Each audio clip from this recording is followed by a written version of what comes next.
Hello, today we're talking about 10 underrated 2000s rock/metal albums. Now, with these type of videos, there are of course many albums that I could choose from, but this is not a top 10. These are just 10 albums that I randomly selected that I feel are underrated again in the 2000s. So let's go ahead and get into it. This will be in no particular order, but we're going to go ahead and start off with this album right here, Evolver by 311. Now, you could make the argument that their last overall commercially successful album was their album From Chaos. Now, of course, after that album, they did still have some success, especially with certain singles, such as from this album, Creatures for a While, and also the title track from their next album, Don't Tread on Me. But yeah, when people mention this album, Creatures for a While seems to be the song that people most remember, or is the song that comes to mind first.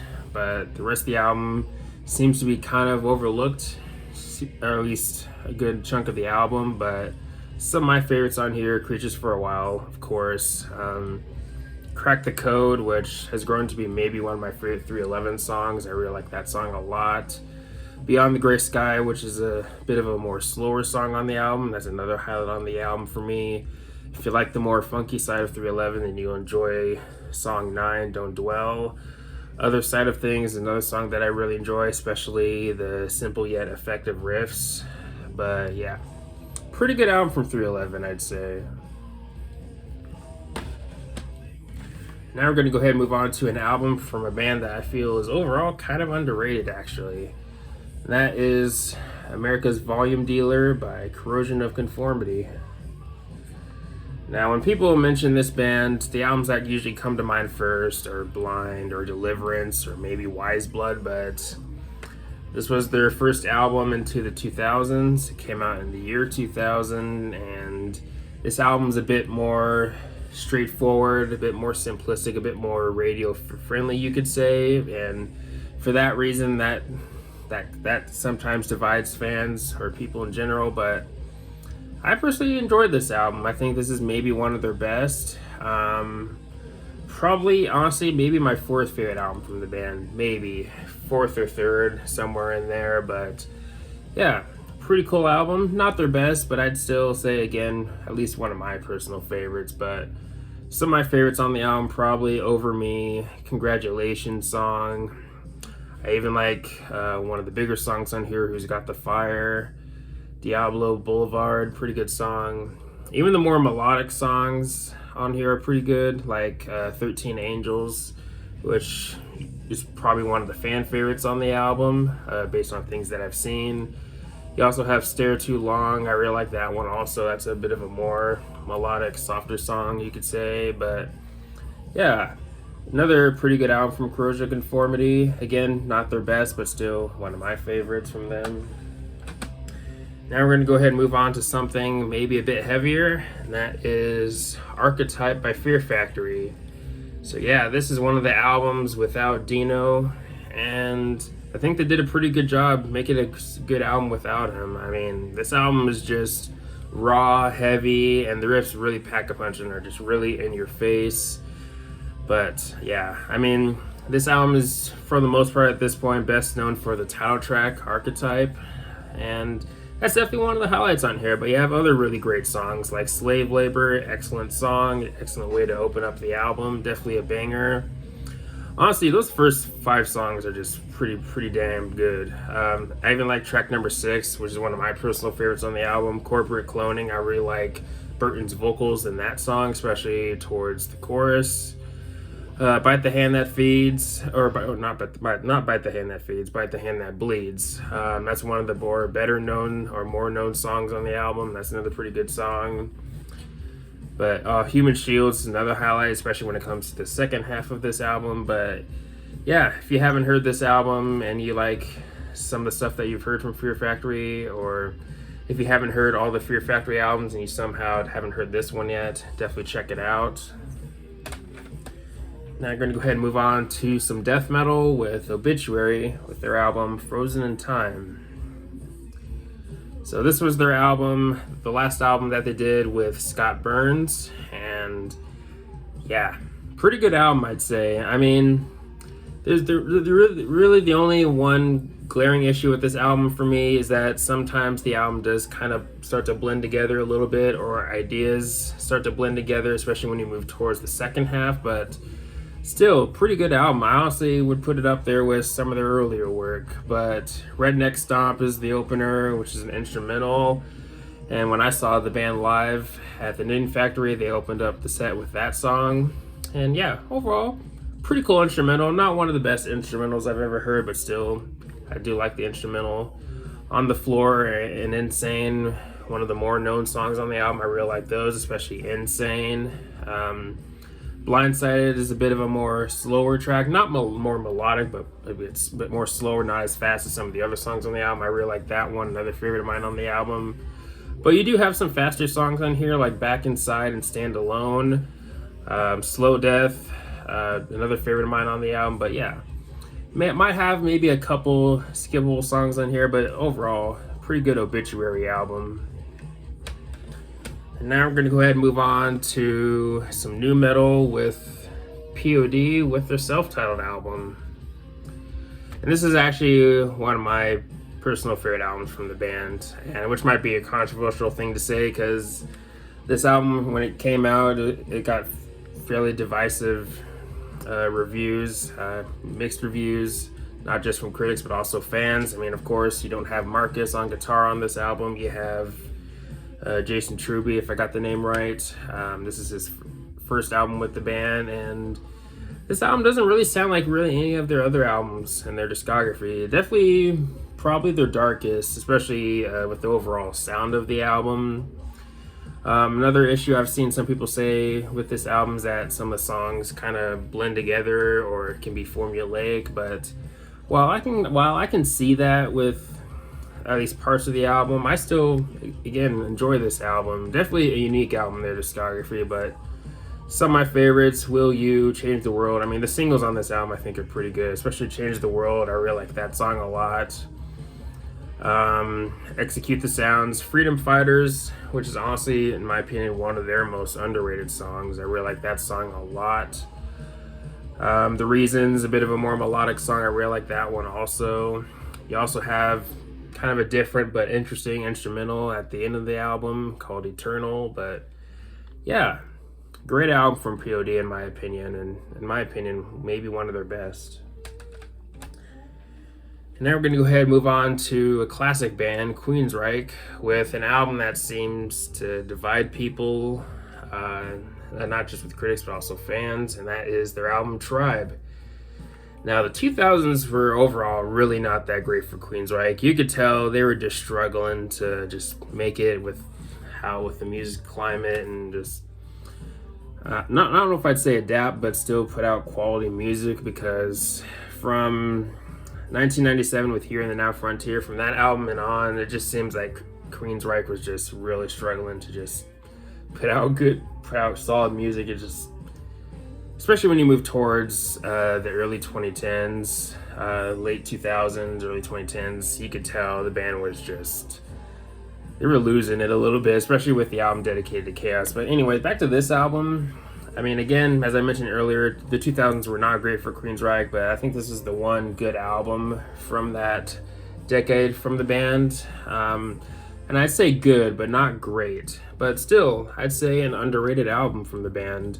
Now, I wouldn't rank it as one of their best, and yeah, this album probably leans more towards being rock rather than metal, and of course their earlier stuff is more metal, but with this album, again, it's more rock, you could say. But I'd say this album is worth checking out. Now, this is an album that's not going to be for every fan, especially it might not even click with you during first listen, but you can maybe make the argument that this album's kind of a grower.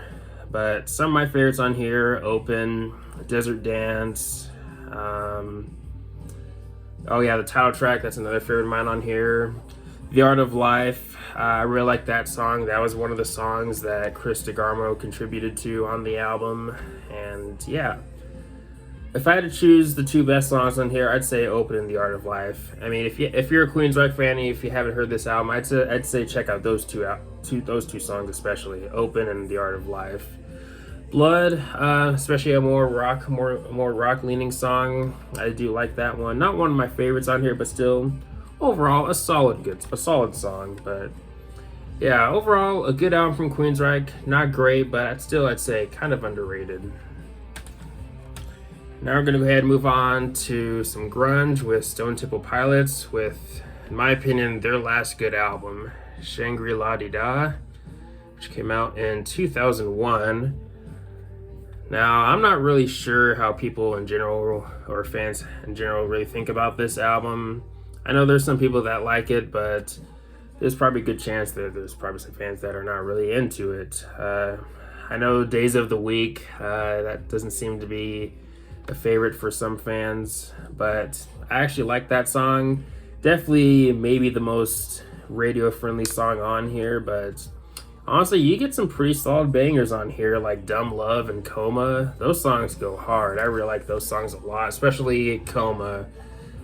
Maybe one of my favorite Stone Temple Pilots songs at this point. I really like Coma. But I think the album starts off fairly strong with those first 3 songs. After that, you do get some good stuff.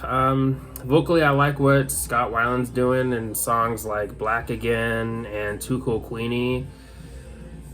Too Cool Queenie, if I remember correctly, is a song that was maybe inspired by or was about Courtney Love and her relationship with Kurt Cobain. Now, that's just something I've heard. I don't know if it's true or not, but either way, I do like that song overall. I think it's a good song.